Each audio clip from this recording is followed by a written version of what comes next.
Good afternoon and welcome to the Ambassadors Forum. I'm Stuart Holliday. I'm joined today by Ambassador Claudio Bisogniero of Italy. We're very pleased in this forum to bring together thought leaders, ambassadors, and policymakers in a discussion that's centered around international affairs. And I'm very pleased that we are joined by the Council of American Ambassadors and the Diplomatic Courier in this effort. Ambassador, welcome.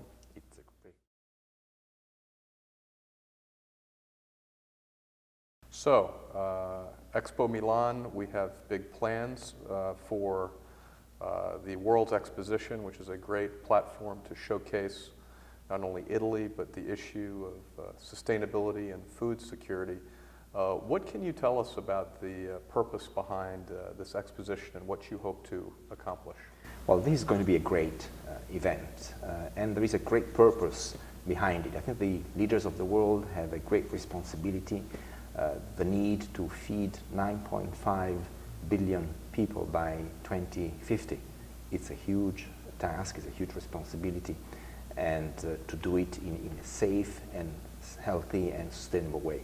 And frankly, even Secretary John Kerry has underlined the need to push for this target because there is a very strict link and connection between the capability to provide nutrition for populations and to ensure stability and security. Frankly, if there is hunger, there can be very little security in countries. So it's a great task that we have ahead of us. We look for a great event, more than 140 countries participating. We expect more than 20 million visitors in Milan in those 6 months, beginning on the 1st of May of this year until the end of October. So everything is now fitting into place to make it one of the great events of 2015.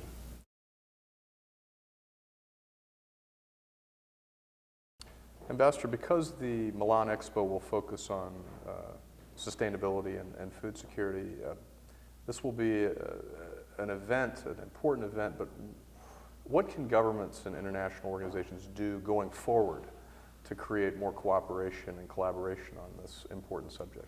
Well, Expo 2015 in Milan will obviously be the place where countries will be able to showcase their technology, their know-how in the field of food, agriculture, nutrition, healthy nutrition, safe food.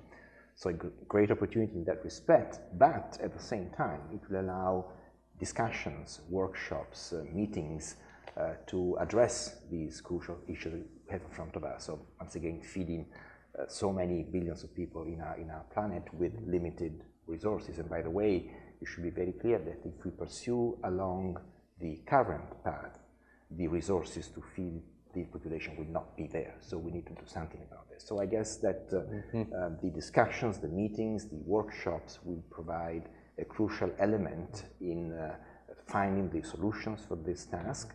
They may be solutions in the economic and social field. There may be some technological solutions to this crucial point, but that's what Expo Milan is going to be all about.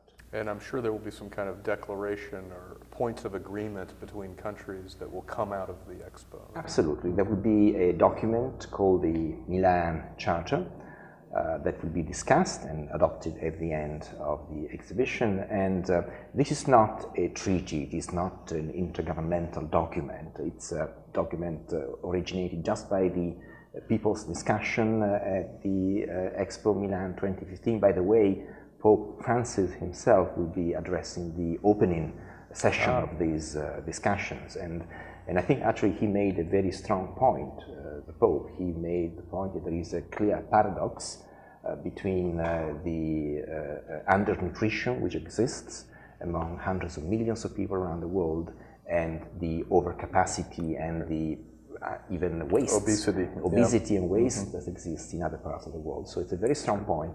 So the Milan Charter will be certainly one of the legacies coming out of the Expo 15. So Ambassador, we hear a lot about genetically modified foods. For some people they're scary, for other people they're the hope for feeding the world. And they're an issue with respect to the European Union. Countries have their own positions. What could you tell us about recent legislation or sort of the view of this leading up to the Milan Expo? Well, I think that Milan Expo 2015 will be, as I mentioned, not only an opportunity to showcase products and know-how, but also a place where to put forward ideas, proposals, and techniques. And there may be issues on which the views do not coincide 100%, but this is what the purpose of the exercise is all about. It is to confront ideas, views, proposals on matters pertaining to food, agriculture, and nutrition. So I would actually suggest to the supporters and promoters of GMOs to be in Milan and to make their point very clearly and very strongly. And there will be a large corporate representation. There will be. There's going to be a large corporate representation. There's going to be many from the scientific community, the industrial community. So that is exactly the place where to address these issues.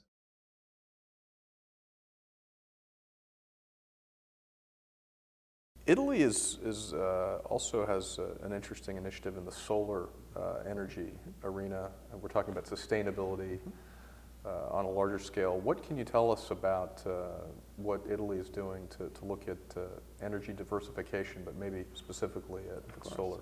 Well, I have to say that sustainable and renewable energy will be really one of the key points of the whole exercise of Expo 2015 in Milan.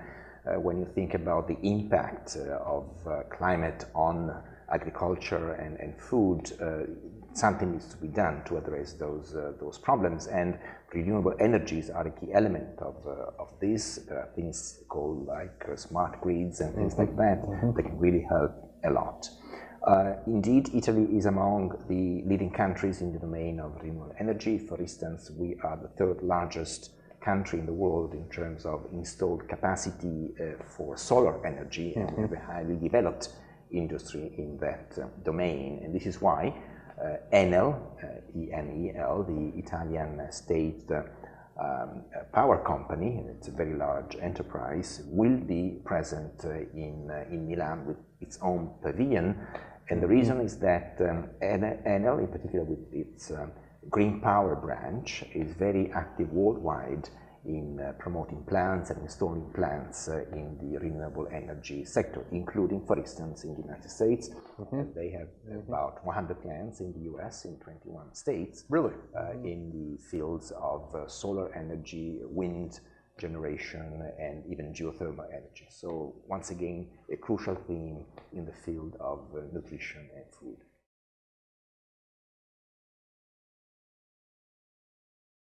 Another important element is the so-called WE project, but the role of women, the role women can play in sustainability, and that will also be elevated as an issue, won't it? It will. Women for Expo, I think, is a great project. It has been launched by the Italian Ministry for Foreign Affairs and the Mondadori Foundation, and it recognizes the importance that women, with their leadership, their sensitivity, their know-how, have in these crucial themes. So I think Expo is going to be a great, if you wish, alliance between food and cultures in a way, and women clearly have a key role to play in that domain. So this is going to be really a key component of the whole exercise. And you mentioned culture. I mean, for many people, and especially Italy, food is such an important element of cultural diplomacy. So this I'm imagining will be an opportunity for countries to showcase their own cultures from a culinary perspective. It will, with no doubt. You're right about Italy and Italy's role in international cuisine. We are very proud of it, by the way.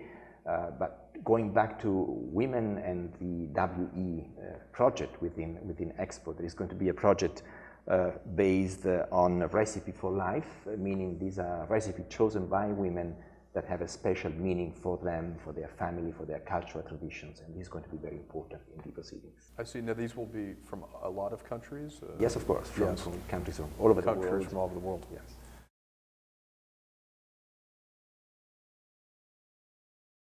So from a tourism standpoint, or an economic development standpoint, do you expect the Milan Expo to be a boon for Milan? Milan is already home to many important gatherings, but this is obviously a very big undertaking. And will it? It is, and obviously we expect a very large number of visitors, more than 20 million visitors during the 6 months. It's a huge number, as you can imagine, and they will be visiting Expo in Milan, but we also hope they will be visiting the surrounding areas, right. Lombardy, Piedmont, but also, frankly, the whole of Italy. And we have developed a program by which many cultural projects will be displayed during the Expo. As a matter of fact, as many as 1,300 projects all over Italy, meaning exhibitions, opera, concerts, photographic shows, and things like that.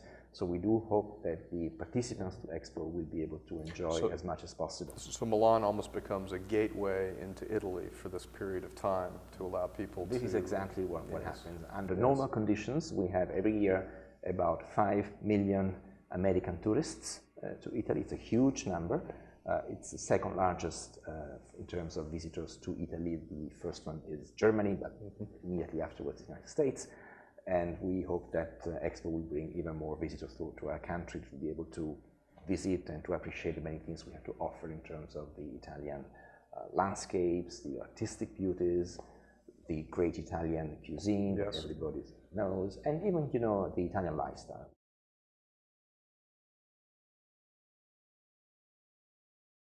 We have an upcoming visit, I believe, by the Prime Minister of Italy to the United States to meet with the President this next month in April. What is the sort of the purpose of this particular meeting, and are there specific things you're working towards? Obviously, the Expo and the U.S. participation in this is important, but there are major issues, obviously, we're dealing with, major challenges on a global basis. Absolutely. We are waiting for this important visit.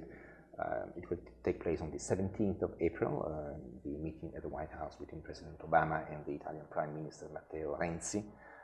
Obviously, Italy and the US enjoy very close collaboration on many, many issues in the political, security, economic, cultural fields. I presume that the discussion will address all of those. There are some very pressing matters, as you know, the collaboration against international terrorism. The situation in Libya is reason for concern for us. The presence of ISIL in areas of the Middle East, and by the way, Italy is very actively involved in the fight against ISIL. Situation in Ukraine, relation with Russia will also be at the heart of the discussion, but also other issues like, you know, Afghanistan, obviously, climate change, energy security. So as you can see, there is a wide range of issues that are there to be discussed, and I would also add to those probably the economic situation in Europe. Europe is finally emerging from the crisis, the financial crisis of the past few years, and we, Italy, we promote a role, an activity which is based certainly on budget discipline, which is important, but frankly equally important on economic growth and job creation. We strongly believe that in order to get out of the crisis, Europe and Italy will need much more economic growth and job creation, and it's an approach on which the US administration has also the same position.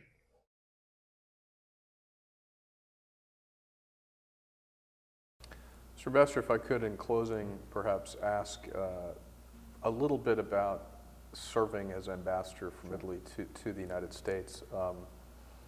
We have enormous history, our two countries, but it's a big country.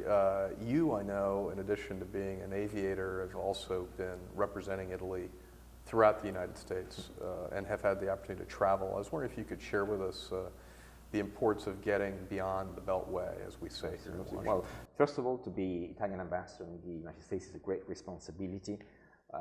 I notice in my interlocutors an instinctive positive reaction when I say that I'm the Italian ambassador. There's a lot of affection for my country for reasons that are well known, the Italian great traditions in art, in music, in cuisine, the Italian lifestyle. So people really love Italy and my country. And the work here as an ambassador ranges from the traditional political and security domain to pursuing stronger economic and trade ties between the two countries, to promote the Italian culture, to promote the Italian language, which is very important. And you had your year of Italian. We had a great year of culture. Italian culture with more than 300 events throughout the nations. And obviously this job cannot be done in Washington only. One really needs to reach out to the different regions of this great country. I happen to have visited all 50 states, and I'm very proud of that. When we organized the Year of Italian Culture in 2013, we organized more than 300 events in 60 American cities across the nation, from sea to shining sea. Mm-hmm. So this really shows that the work of an ambassador in the United States must not be limited to the great capital in which we live, but there is so much to see and to discover. And by traveling across the country, I discover many economic activities done by Italian companies who have invested here, or I find out about American companies with major activities with Italy, universities who have Italian classes and courses, or who have a campus in Italy, from Rome to Siena to Sicily.